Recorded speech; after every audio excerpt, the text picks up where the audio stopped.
अस्सलाम वालेकुम। मैं इब्रार अहमद महर एडवोकेट।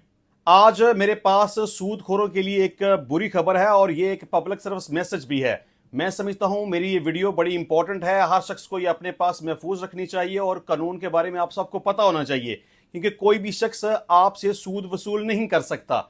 क्योंकि अक्सर लोग ऐसा करते हैं कि वो छोटी छोटी रकमें दे के उसके ऊपर बहुत ज्यादा आपसे सूद वसूल करना शुरू कर देते हैं। मिसाल के तौर पे ऐसा होता है कि कोई शख्स आपको 1 लाख रुपया कर्जे के तौर पर देता है और बाद में कहता है कि जी आपने इस 1 लाख के अगेंस्ट आपने मुझे 1.25 लाख रुपया, 1.5 लाख रुपया या इससे ज्यादा रकम देनी है। आम बेचारे हमारी सोसाइटी के गरीब लोग इन लोगों के हथकंडों में आ जाते हैं और चूंकि उनको छोटी छोटी रकम की अक्सर जरूरत पड़ती है, 20,000, 30,000, 50,000, तो इन लोगों के झांसे में आकर वो इनसे रकम ले लेते हैं, लेकिन बाद में फिर वो परेशान होते हैं कि इनको रकम कैसे वापस करें, क्योंकि वो ऑलमोस्ट आपसे डबल रकम वसूल कर लेंगे। तो आपने ये याद रखना है कि एक कानून इस हवाले से पास हो चुका हुआ है। अब कोई भी शख्स आपसे सूद वसूल नहीं कर सकता।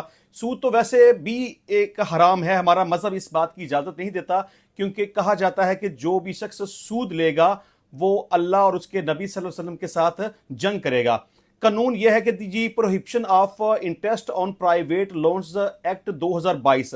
अब 2022 में यह कानून पास हो चुका हुआ है। अब कोई भी शख्स अपनी उधार दी हुई रकम के ऊपर सूद वसूल नहीं कर सकता। अगर कोई शख्स ऐसा करेगा तो उसके खिलाफ कार्रवाई हो सकती है, थाने में आप जाएं, उसके खिलाफ एफआईआर का अंदराज हो सकता है और बेशुमार लोगों के खिलाफ इस तरह की एफआईआर ऑलरेडी हो भी चुकी हुई हैं। अब यहां एक दूसरा क्वेश्चन ये आता है कि जी मैंने फलां बंदे के पैसे देने थे, मैं तो उसको पैसे देने के लिए तैयार हूं, लेकिन वो मुझसे पैसे अब वसूल नहीं कर रहा। वो कहता है कि आप मुझे इसके ऊपर जो मैंने आपके साथ तय किया फलाना सूद वो भी अदा करें।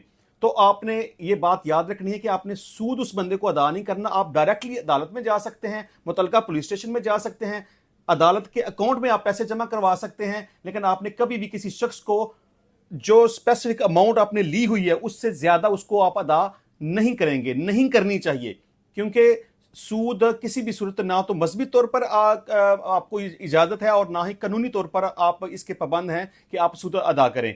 अच्छा, इसमें एक ये भी है कि आप मुतलका पुलिस स्टेशन में जाके भी कंप्लेंट फाइल कर सकते हैं, आप अदालत का रुख भी कर सकते हैं और इसके अलावा एक आईजी कंप्लेंट सेल है 1787, उसके ऊपर आप कॉल करके भी अपनी कंप्लेंट फाइल कर सकते हैं। तो आपने हमेशा याद रखना है, ये जितने भी मुख्तलिफ दुकानदार हजरात हैं जो कि मुख्तलिफ लोगों को अशिया जैसे fridge, TV, AC, oven etcetera इस तरह की चीजें देते हैं और उनसे जो स्पेसिफिक असल कीमत है उससे ज्यादा कीमत उनसे सूद की शक्ल में वसूल करते हैं। तो आप याद रखें कि आप असल कीमत अदा करें, कभी भी सूद अदा ना करें। और जो कोई भी शख्स आपसे सूद वसूल करना चाहे आप उसके खिलाफ कंप्लेंट कर सकते हैं पुलिस स्टेशन में जाके और 1787 के ऊपर कॉल करके आप अपनी कंप्लेंट फाइल कर सकते हैं। आपको कोई भी सूद अदा करने पर मजबूर नहीं कर सकता, किसी भी रकम के ऊपर या किसी भी प्रोडक्ट के ऊपर आपने एक्स्ट्रा पैसे पे नहीं करने, क्योंकि आप कोई भी शख्स कोई जबरदस्ती करेगा,